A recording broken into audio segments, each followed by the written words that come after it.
Good evening. It's just past 6 o'clock. It's Saturday, the 24th of August, and welcome to our weekly Saturday news programme. And I should explain this week the programme is being pre-recorded on Friday night, as I'm unable to do it live on Saturday. So it's a bit shorter than usual, and unfortunately we won't have the current Saturday weather forecast from the Met Office. However, we will be back to normal next week. It's just for 1 week only that we've had to pre-record today's programme. Now, in the news this week, after months of studying, revising and exams, the wait is finally over for around 4,000 students who have received their GCSE and BTEC and other Level 2 results on Thursday this week. Claire Sutton, who's a counsellor with Dorset Council and portfolio holder for children education skills and early help, said, "I'd like to congratulate all students receiving their GCSE results. You should take great pride in your achievements and hard work. If you're feeling unsure about what to do next because your results were not as expected, don't be discouraged. There are lots of options after finishing your GCSEs and plenty of opportunities for growth and support along the way. I wish all students the very best for their results and their future endeavours." Now, students can find out information about their options by talking to their school or visiting the special Dorset Council Where Next page, and that's dorsetcouncil.gov.uk/where-next to read stories from other young people in Dorset. You can also visit careerpilot.org.uk, where students can find out information and support about options, and from Flying Start Southern University's network, and that's at sunoutreach.org. And also, more information about apprenticeships can be found online at amazingapprenticeships.com. So that's if you need extra information on where to go next. Now, a new e-bike share scheme is launched in 3 Dorset areas this week, boosting access to sustainable transport and contributing towards cutting traffic congestion while helping to improve air quality and health. Operated by the UK-based shared sustainable transit providers Beryl, in partnership with Dorset Council, the scheme comprises of 121 e-bikes available to hire from a network of 30 Beryl bays across Weymouth, Dorchester and Portland. And if you don't know what these Beryl bays look like, it's a square green box painted on the pavement where bikes can be left and picked up from. And on my way back to Weymouth today, I've been out of the area, I've seen lots of people actually on their Beryl bikes, including one group of 5 or 6 people all out for a ride. Now, a special launch event was held near Weymouth Beach with representatives from Beryl on hand to answer questions, to offer help and advice and provide test rides, giveaways and discount codes for people. The scheme is operated by Beryl on behalf of Dorset Council, with the set-up costs funded by the council. Councillor Richard Biggs, who's Deputy Leader of Dorset Council, said, "I was thrilled to try a Beryl e-bike today. They really are fun and versatile, and their extra power can open up areas, enabling riders to tackle hills and undertake longer journeys. I'm definitely tempted to make the ride from Portland to Dorchester." Dorset Council has an important role to play in driving our county towards net zero, so these make a great alternative to using the car by making light work of cycling, whether for commuting or leisure. Now, Beryl Chief Executive and co-founder Phil Ellis said, "It's really exciting to see our e-bikes on the streets of these picturesque Dorset areas, and I'm confident they will dovetail with some of the excellent local cycling infrastructure already in place. Our e-bikes are not only good for the environment, they're also fun, convenient, easy to use and cost effective, removing the need for vehicle ownership expenses such as fuel, tax, MOT, storage and maintenance." Now, users can pay for their journeys in a variety of ways to suit individual needs and circumstances, with a pay-as-you-ride a minute bundle and various pass options. Beryl currently operates 202 e-bike share scheme with Dorset Council in the south east of the region, and first launched in August 2022. The bikes are available for hire from 43 bays across Wimborne, Coalhill, West Parley, Westmoors, Ferndown, Upton and Corfmullen, providing a convenient link up with the neighbouring Bournemouth, Christchurch and Poole scheme. There's also e-scooters available in Bournemouth, Poole and Christchurch as well. Now, for more information, you can go to the Beryl website, and it's nice and easy to find. It's Beryl, Beryl.cc,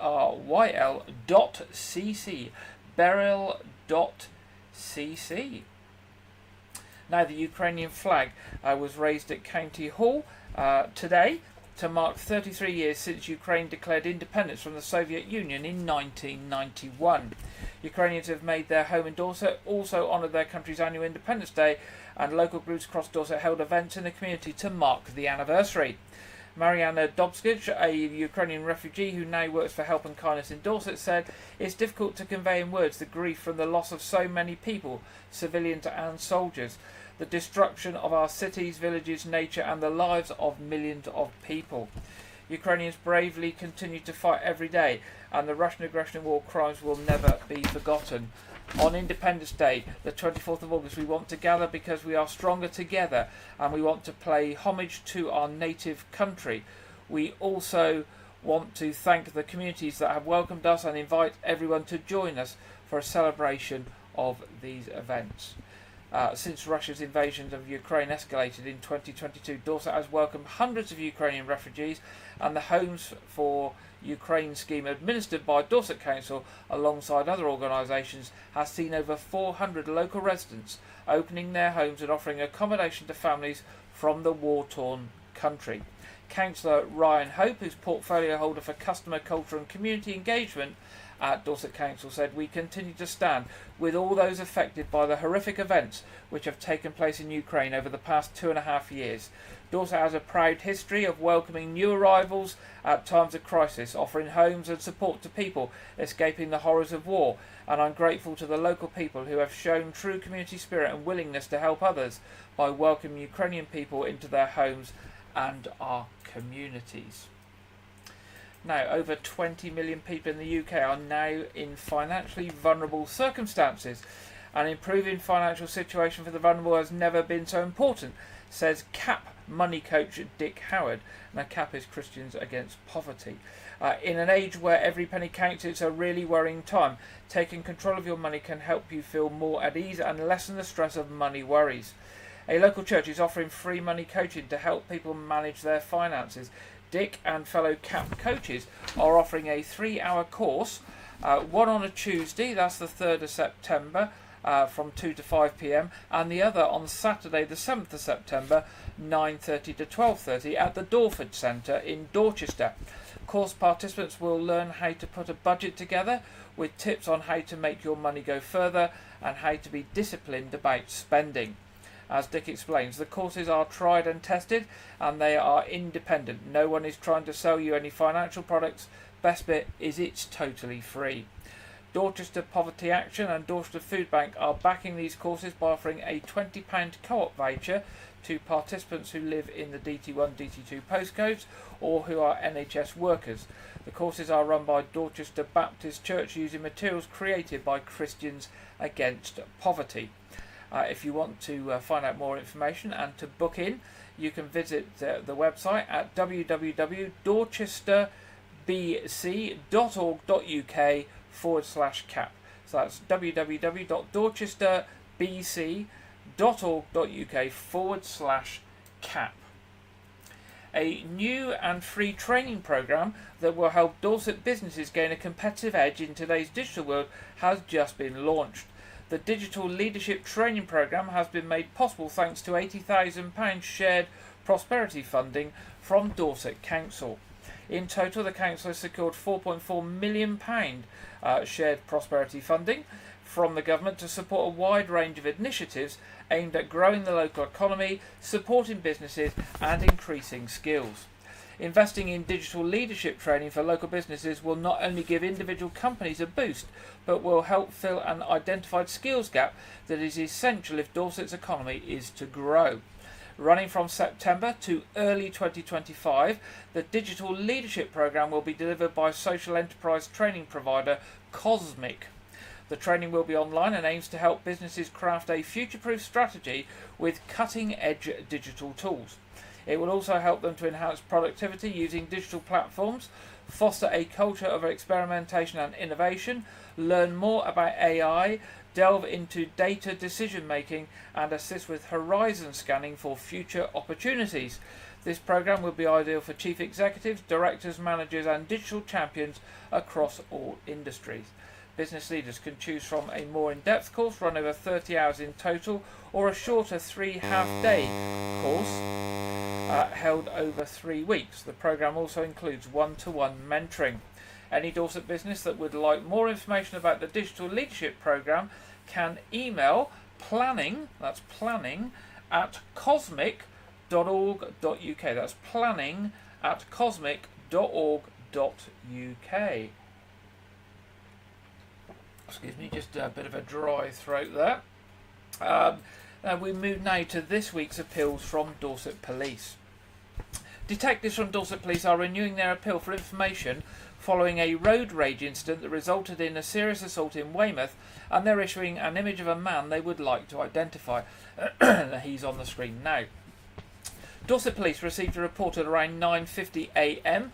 on Saturday the 17th of August that a man had sustained injuries following an incident in Chamberlain Road in Wyke Regis. It was reported that the victim, a man aged in his 60s, was driving a black Audi A3 and was forced to stop suddenly to avoid a collision with an e-scooter. The victim's wife, who was a passenger in the vehicle, pulled down her window to challenge the male e-scooter rider over his riding. He started becoming abusive and the occupants got out of the vehicle to speak to him. The e-scooter rider then punched the victim, causing him to fall to the ground. He sustained a head injury that required hospital treatment. Investigator Flo Winstanley of Dorset County CID said, "We are continuing to investigate this incident and we have obtained an image of a man we would like to identify as part of our inquiries. I would urge anyone who recognises him to please contact us." So that's an appeal there with that photo. Also, officers are appealing for witnesses or anyone with information to come forward following a burglary near Dorchester. Between 3 p.m. and 8 p.m. on Sunday the 18th of August, entry was gained to an address in Dorchester Road in Puddletown. Police Constable Richard Robson of Dorset Police said, "Our inquiries are continuing. We are working to establish exactly what was stolen. I'm appealing to anyone who saw or heard anything suspicious in the area or has information about those responsible to please get in touch. Also, I'd like to speak to anyone who may have captured anything of relevance on home CCTV or dashcam footage." Now, as usual, if you have any information for Dorset Police about these two incidents or any other incidents, you can contact them on 101, or you can give information anonymously through the Crime Stoppers charity on 0800 555 111. That's 0800 555 111. Now, the coroner for Dorset is appealing for help to find the next of kin of a man who lived in Weymouth. Eric Stevens, who was 61 years old, died at his home address in Portmore Gardens on Thursday the 15th of August. His death is not being treated as suspicious and no police investigation is needed into the death. Coroner's officer Lucy Manuel said, "We are not treating the death as suspicious. However, we have not been able to locate his next of kin. If any member of the public has any knowledge of his family members, please contact us as soon as possible on 01202 123 900. So that's 01202 123 900. That's contacting the coroner's office if you know anything about Eric Stevens from Portmore Gardens and his next of kin or any relatives. Now, vital track replacement work in... Whoops, where's the picture gone? Vital track replacement work in Thornford, Dorset will mean that the Heart of Wessex line between Castle Carey and Weymouth will be closed with buses replacing trains from Monday the 23rd of September to Sunday the 29th of September. During this time, Network Rail's engineers will be replacing just under a mile's worth of track, which is over 50 years old, north of Thornford. Passengers will benefit from smoother and more reliable journeys once this work is completed. Engineers will also be making improvement works to the junctions either side of Maiden Newton Station, where the two tracks merge into one. A rail replacement bus service will be running between Weymouth and Castle Carey during this time. Fast buses will be running, calling at Yeovil, Penmill and Dorchester West, while stopping buses will call at all stations. During the week, passengers connecting between Weymouth and Dorchester will be able to use the South Western Railway service to Dorchester South. South Western Railways will also be accepting Great Western Railways tickets where appropriate. Additionally, on Sunday the 22nd of September, engineering work is taking place between Dorchester West and Weymouth. A replacement bus service will run non-stop between Yeovil, Penmill and Weymouth. Passengers travelling between Thornford, Yetminster, Chetnall and Maiden Newton are advised to use the replacement bus service that runs between Dorchester South and Weymouth, calling at Upwey. Passengers should then make their own way approximately half a mile between Dorchester South and Dorchester West stations to connect with the GWR service. And of course, with all these times when there are works on the railways or any other transport, do check for the latest information before travelling, because things always do change. Now, it's been announced this week that Weymouth Waterfest, a new addition to the town's fantastic events lineup, will take place on Sunday the 22nd of September from 11 a.m. to 2 p.m. at Weymouth Beach. The free event is aimed at Weymouth residents, both adults and children, who want to increase their confidence in a range of water sports, including sea swimming, kayaking and paddleboarding. Plus there will be yoga on the beach, and Revive Wild Sauna will be there offering sauna tasters. There will also be stalls with a chance to talk to some of the sea swim groups in Weymouth and some activity sessions with Weymouth Outdoor Education Centre. You might need to pre-book those, but some events can be booked on the day. And Adventure for All will also be there. More details on how to book the sessions will be published soon. Musical entertainment will also be provided by the Dorset Rex, Way Bay Rockers and Weymouth Ukuleleans. I always struggle with that one, the Ukuleleans. This event is in partnership with Weymouth Town Council and Adventure for All, Revive Wild Sauna, Weymouth Outdoor Education Centre, sea swim groups including Blue Tits, Beach Babes, Groin, Bobbies and Bankters, along with Everyone Active, Surf Lifesaving Club and the RNLI. So lots of organisations there who are involved in things in the water in Weymouth. That's the Weymouth Waterfest on the 22nd of September. And it will be held in an area of the beach near the Sand Sculpture Dome and the Snail Ride. All other sections of the beach will be accessible as normal.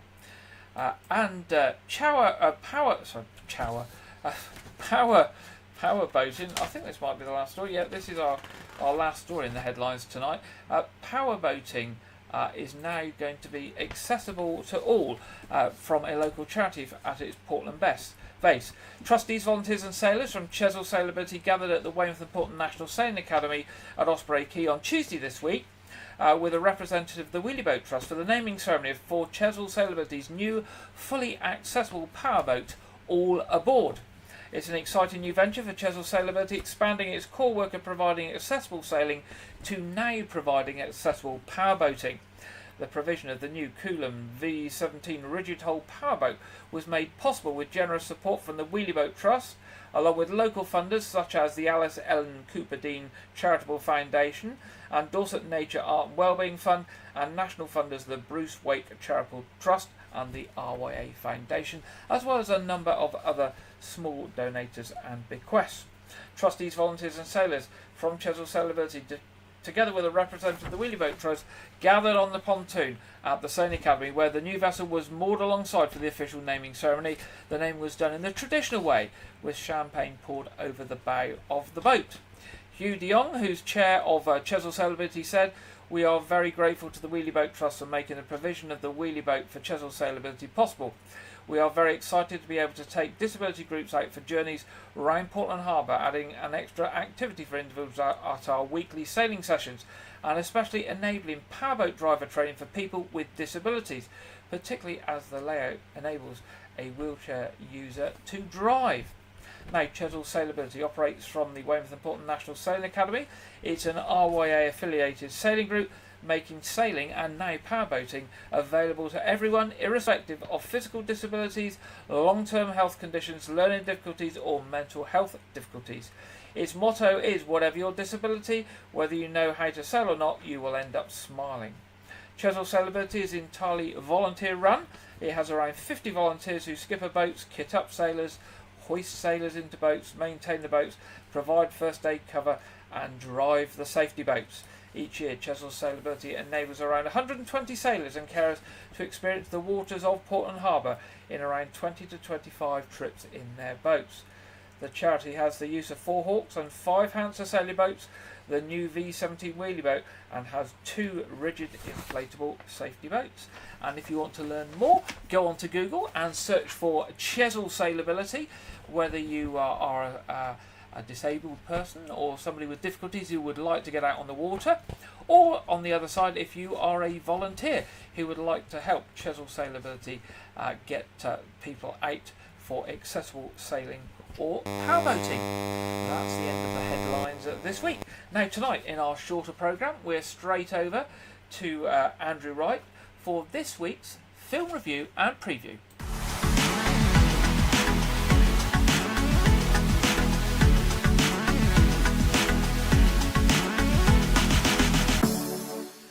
Welcome to White Regis TV Film Review and Preview. I'm Andrew Wright. This weekend, The Crow is released in cinemas. This film is a remake adjacent of the infamous 1994 film of the same name, and is an adaptation of the comic book series of the same name. The film stars Bill Skarsgård as Eric, a man who was brutally murdered alongside his fiancée Shelley, played by FKA Twigs, and is given the chance to avenge her death by traversing the worlds of the living and the dead as he seeks revenge. The Crow film series is famous for the fact that the star of the 1994 film, Brandon Lee, died in an on-set firearms accident during filming of the original. This film is rated 18 for violence, but I haven't been able to gather whether or not this film contains the sexual violence that is prevalent in the other films and the comics. So watch at your own peril, as I'm not able to guarantee whether or not there's any sexual violence in the film. The BBFC doesn't say so. But The Crow is in cinemas this weekend. This week, controversy hit the already controversial film Megalopolis. The film is legendary director Francis Ford Coppola's first film in 13 years, and stars Adam Driver as a visionary architect who clashes with a corrupt mayor in determining how to rebuild the metropolis of New Rome after a devastating disaster. The film has already been subject to numerous controversies, including creative differences between Coppola and his special effects teams, as well as misconduct allegations against Coppola, and the 50-50 critical reception of the film from the Cannes premiere back in May. The newest controversy stemmed from a trailer that was released this week and then was taken down the next day. The trailer used what I thought was an interesting tactic of using negative reviews from Coppola's most famous films like Godfather, Apocalypse Now, and Dracula to demonstrate that it was up to audiences to interpret the film for themselves, as those 3 films, Godfather, Apocalypse Now, and Dracula, are viewed as being 3 of the best films of all time. So the idea was to get audiences to believe that Megalopolis could be one of the greatest films of all time. However, the trailer was found to have used falsified reviews when they quoted critics in the trailers. The film is in cinemas at the end of September, and it's going to be quite an ooga booga, quite a trippy one. That's all I have for this week, but be sure to check back next week, where I will be talking about the horror movie Afraid. Now back to Gary in the studio. Thank you very much for that, Andrew. We'll be back with Andrew next week to see what he has in store for us. Now we go to our What's On section this week to review some of those things coming up in terms of local entertainment. And coming up at Weymouth Pavilion, we have the Magic of the Beatles on the 25th of August, Totally Tina, music of Tina Turner on the 29th of August, Ben Portsmouth, This Is Elvis, an Elvis tribute on the 31st of August. That'll be the day, 5th of September, and The Drifters on the 21st of September. More information on those and lots of other shows at Weymouth Pavilion, and availability of tickets and to book online, weymouthpavilion.com, weymouthpavilion.com. Now looking at the Knowth Fort. Summer fun at the Knowth Fort continues through to the 1st of September. Lots of activities happening every day for families and children.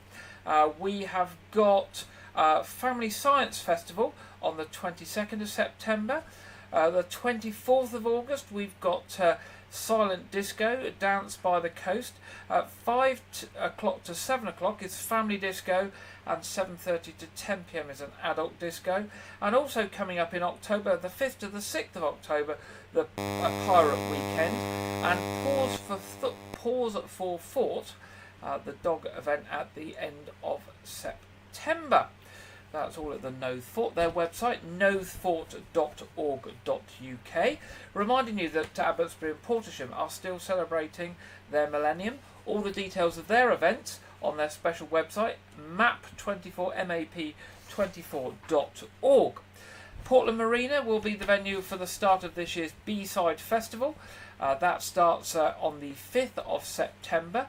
So look out for information of that, and we will give you more information on that next weekend. Church services in White Regis this weekend.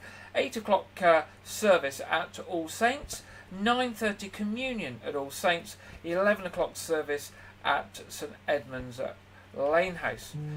Our quiz is on tonight at 7:30, live as usual. Although we've had a recorded news programme tonight, the quiz will be live at 7:30 as usual. Do join us. It's family friendly. It's there for the whole community. All are welcome. It's all free of charge. And the August edition of A Year Gardening with Clive Gray will be going out on Sunday at 4 p.m. and repeated on Friday at 7 p.m. So that's A Year Gardening with Clive Gray, Sunday at 4 p.m, repeated Friday at 7 p.m. Now that brings us to the end of this week's programme. So slightly shorter than usual, and I apologise, it's a pre-recorded programme, but we do try and do it live just about every week, but occasionally we do need to pre-record. If you have any news or events or any information for us for our future programmes, do drop us an email at any time, news@whiteregis.tv, news@whiteregis.tv. We would love to hear from you. Other than that, it just remains for me to say, have a really nice weekend. Enjoy the bank holiday weekend if you've got the extra day off. Not too sure what the weather's going to do. I know Saturday's weather is not looking too good, but by the time this programme goes out, you'll know whether it was good or not. Hopefully we'll get some decent weather sometime over the bank holiday.